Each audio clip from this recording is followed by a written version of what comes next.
He was Marcus Licinius Crassus, the richest man in Rome, a political heavyweight, and one of the triumvirs alongside Caesar and Pompey.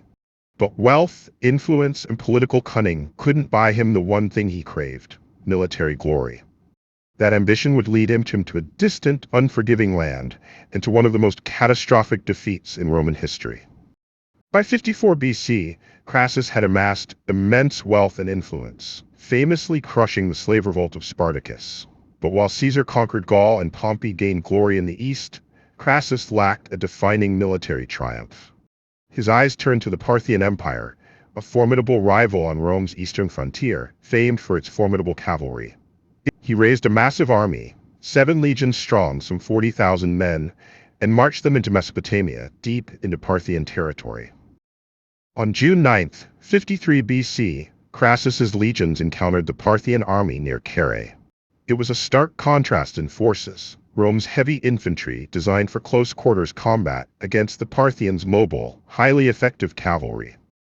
The Parthian commander Serena deployed 2 main units: thousands of swift horse archers who continuously circled the Roman square, unleashing relentless volleys of arrows that pierced Roman shields and armor. When the Romans attempted to charge, the horse archers would retreat, then turn and resume their deadly fire, a tactic famously known as the Parthian shot. And when the Romans were weakened, Serena unleashed his terrifying cataphracts, heavily armored cavalry, both rider and horse, encased in mail or scale armor, wielding lances and maces. The battle was a nightmare for the Romans. Their legions were pinned down, unable to close with the enemy, relentlessly pummeled by arrows. Every attempt to break out was met with punishing fire and brutal charges. Crassus's son, Publius, leading a cavalry detachment, attempted to break the encirclement but was cut down, his head paraded before the Roman lines. By the end of the day, a third of Crassus's army was dead or wounded. Under the cover of night, the shattered Roman remnants attempted to retreat, but the Parthians pursued them mercilessly. Crassus himself was eventually convinced by his officers to negotiate with the Parthian general Serena. The negotiations were a trap.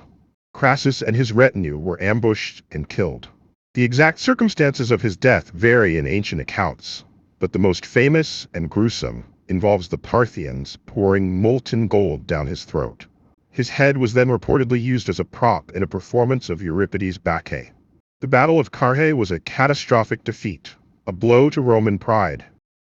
If you found this tragic tale insightful, please hit that like button, share, and subscribe for more dramatic stories from ancient history.